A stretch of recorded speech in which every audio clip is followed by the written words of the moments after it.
Are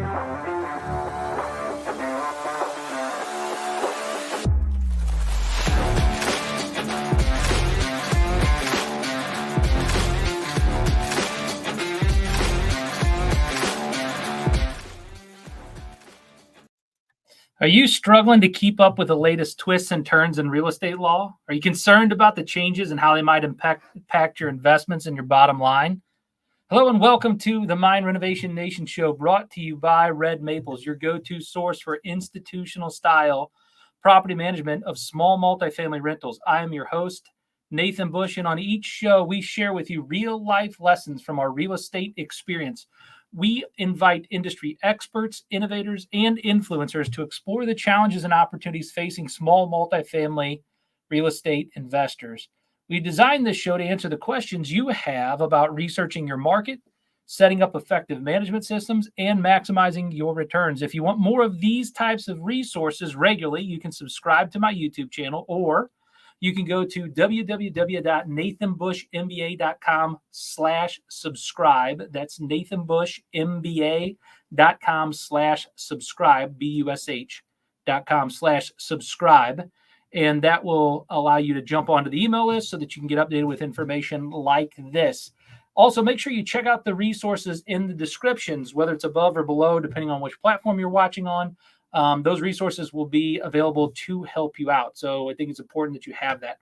All right, guys, we're talking all about legal issues today. I am the furthest thing from a lawyer or an attorney or a CPA. All I've done is some research for you in order to be able to put together a show that will help you kind of understand some of the new laws that have come into effect in 2024, how those laws will affect you or how they can impact you. That's 100% up to you and your attorney and your CPA. We know how we deal with them at Red Maples, and so we're going to share with you some just industry difference understandings. And speaking of Red Maples, I wouldn't be remiss if I didn't tell you how much I appreciate our sponsor, Red Maples. That's www.red-maples.com/assessment.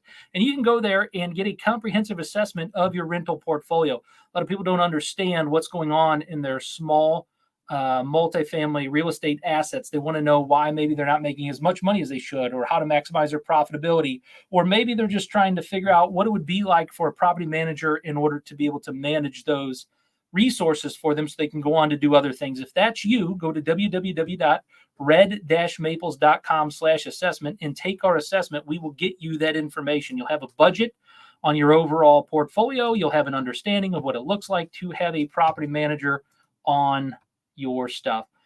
Travis Durbin has this to say online. He says, happy Friday. Happy Friday, Travis. Thanks for joining us on the Renovation Nation show today on Friday. And we're talking all about legal issues and that we want to make sure that we get covered and understood. Before I get into that, you remember this scene from Happy Gilmore where Happy Gilmore is getting ready to tap in the final putt. His coach is telling him, just give it a little tap. Just give it a little tap and it'll go in. And Adam Sandler hits the ball once and it kind of rolls a little bit forward. He didn't hit it quite hard enough. And he hits it again, rolls a little bit forward. He keeps telling himself, just give it a little tap, tap, tap, taparoo. And he taps it in. This is kind of like navigating these legal challenges that is going on.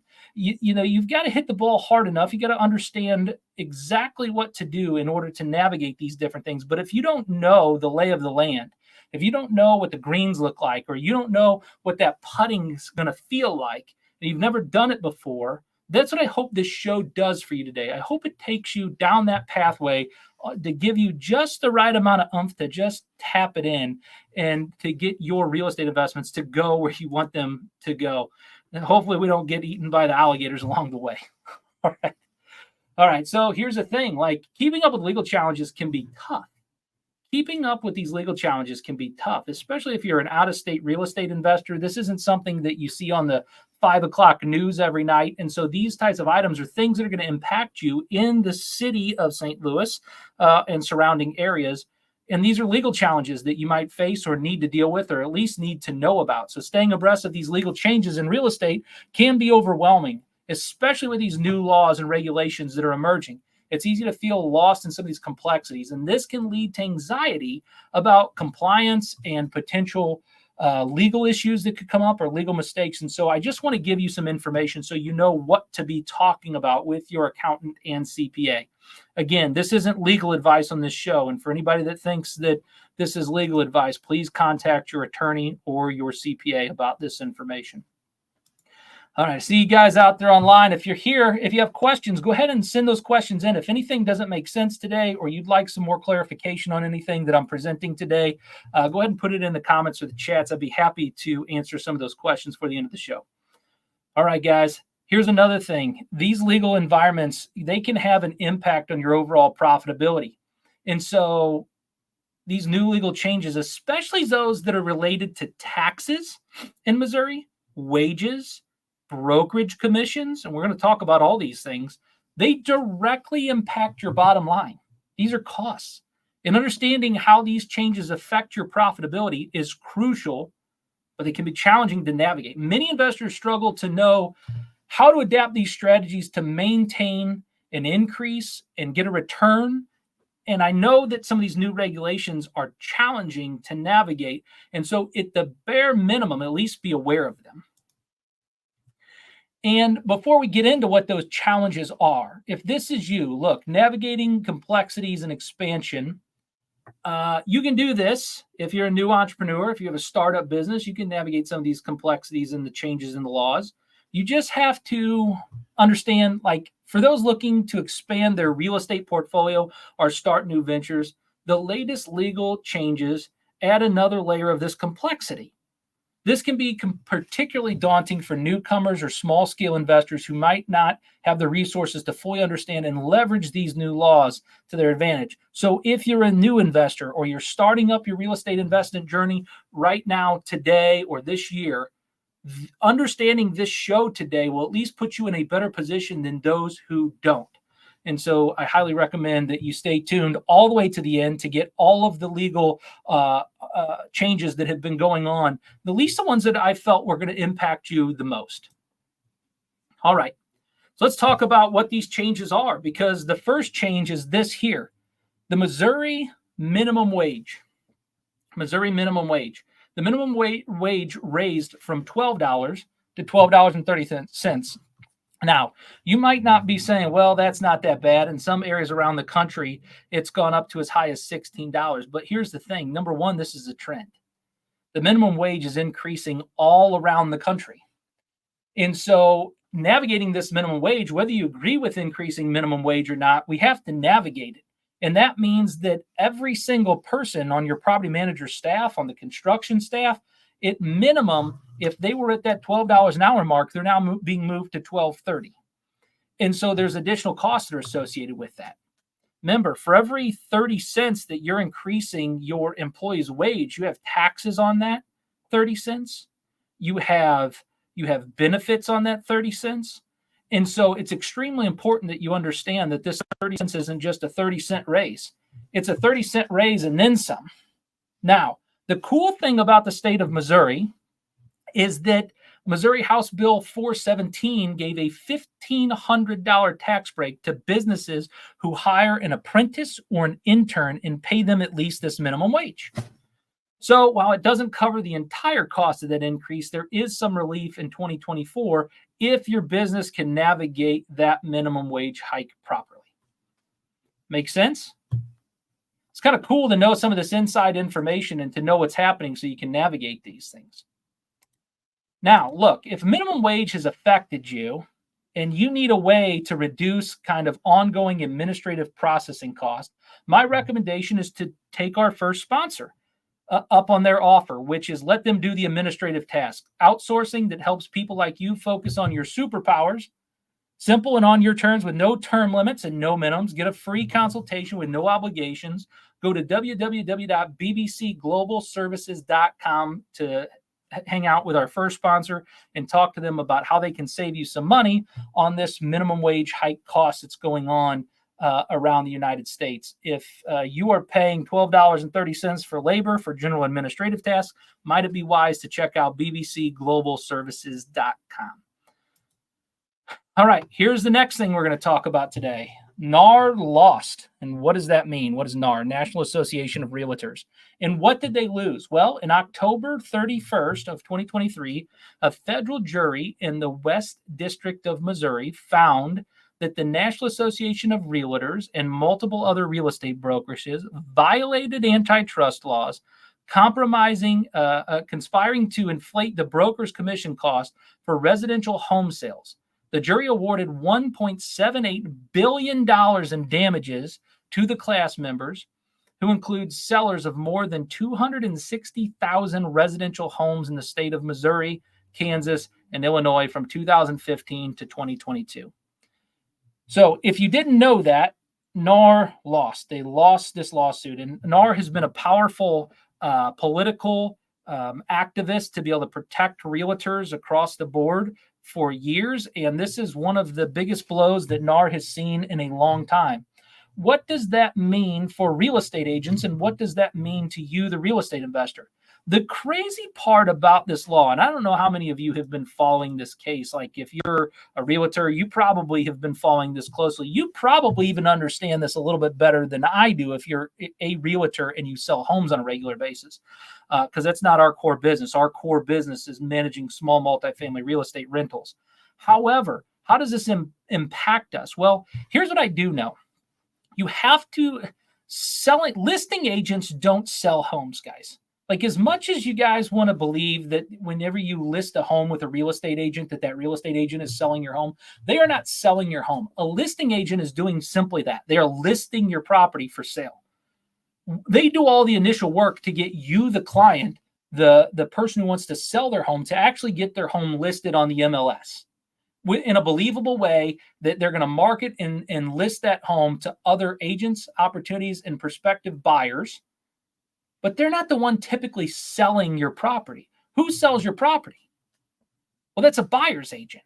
That's a buyer's agent. And with this lawsuit, the way that it's going and went, a lot of the challenges around this buyer's agent commission, at least from my understanding.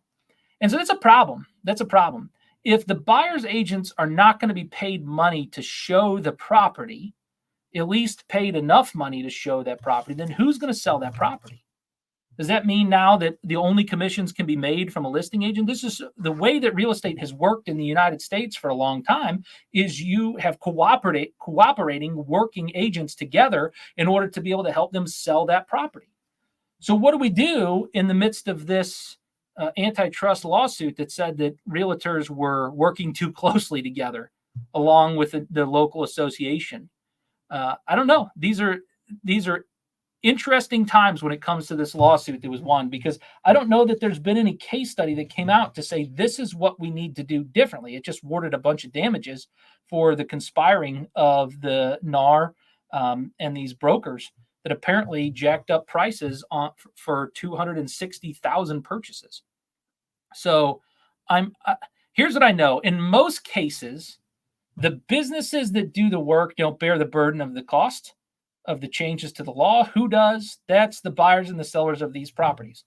So however this ends up working out, I'm certain that these costs will be passed along to you, the investor. So if you want to sell your property and want to not have to deal with the increase in what it's going to end up costing to cover this, however it ends up going, it would be a recommendation to not wait around too long. Now, that's only a recommendation from somebody who's a licensed real estate agent and also a realtor. And so I would have to tell you to check with your attorney, lawyer, and your local realtor to make sure it's right for you. However, just in general, this puts us in a weird predicament right now in the real estate industry, not knowing exactly what the consequences were from that specific suit. So there you go. There's some inside information on how to deal with this NAR lawsuit, is that, I'm certain that the costs will be passed along to people trying to buy and sell houses. I just don't know how that's going to look. And with that said, lawsuits always are best had whenever you have to face them or deal with them with proper insurances in place. And so I'd have to thank our next sponsor, Web Insurance. Web Insurance is our next sponsor. And Web Insurance, they can review your coverages and make sure that you have the correct policies in place at the most affordable prices. And what their clients love is that every year they proactively shop your insurance to truly make sure that you're with the most affordable carrier with the appropriate coverages for you. From contractor to real estate investor, let Webb Insurance be your guide. Visit www.webb, that's with two B's, W-E-B-B, insurance.com. Visit www.webbinsurance.com to get a quote. I had to say thank you again to our sponsor. And if you guys are looking for insurance, please check out our sponsor, Webb Insurance, and go do business with them. I'm appreciative of their sponsorship. All right, let's move on here. Let's talk about support for entrepreneurs that has recently passed. So there's some support that's going on for entrepreneurs in the state of Missouri. So this is to your benefit. These things are things that might even actually help you if you're a real estate investor, if you can approach them the right way. One of the laws that passed in the state of Missouri was the Office of Entrepreneurship. This is new. And this act creates an office within the Office of Entrepreneurship within the Department of Economic Development. The office shall employ an individual to promote policies and initiatives to support growth of entrepreneurship, including minority entrepreneurship in the state of Missouri. So this is kind of cool that you can go to your local economic development center and there is an Office of Entrepreneurship with an employee that's designed specifically to help stimulate growth of entrepreneurship in the area. So there's a lot of resources and support that are going to be poured into that. Also, the current law in the state of Missouri allows for a taxpayer, subject to a percentage of the taxpayer's business income from taxpayers' federal adjusted income. This act allows taxpayers to begin business operations on or after January 2023 to reduce the taxpayer's remaining business income by a further 20% for their first 3 years in which the taxpayer's business is in operation. So, if your business started as of January 1st, 2023, there is an additional 20% deduction that you should be allowed in 2023 and 2024 for starting a business in the state of Missouri, at least against your state taxes. So this current law provides a corporate income tax of 4% for all years beginning on or after January 1st, 2023 for corporations beginning operations in this state on or after January 1st, 2023. This act reduces such tax rate to 3% for the first $100,000 of income, with the remaining corporation's income to be taxed at 4%. Beginning with the fourth year in which the corporation maintains operation in the state, of all such corporations, income shall be taxed at 4%. What does all that mean? That means that, one, you get a 20% deduction in your first 3 years of business. The second is if you started in business, your corporate tax rate already goes to 3% to start off with on your first $100,000. And then it's taxed for 4% after that or after your first 3 years. So these are some interesting changes that have happened in Missouri real estate law that make it a little bit more beneficial to start a business in the state of Missouri. Now, I don't know what's right place for you to start a business. You need to talk with your attorneys and your accountants and CPAs and figure out what's the best deductions and taxes for you. I'm not offering any advice here. I'm just simply saying these are some of the changes in Missouri state laws that may be impacting your business, especially if you have a business in the state of Missouri. Cool. So with all that said, guys, this is a lot of information. We shared a lot today on today's show talking about tax changes. And with that said, whoever watches the wind will not plant, and whoever looks at the clouds will not reap. This reminds us of the importance of taking action during uncertain times as the legal environments change, as things make impacts or things have different consequences in some of these laws and changes. And so this is a concept that aligns well with making informed real estate decisions amidst the changing legal landscapes. Whoever watches the wind will not plant. Whoever looks at the clouds will not reap. This passage from Ecclesiastes in the Bible, this principle means so much to me.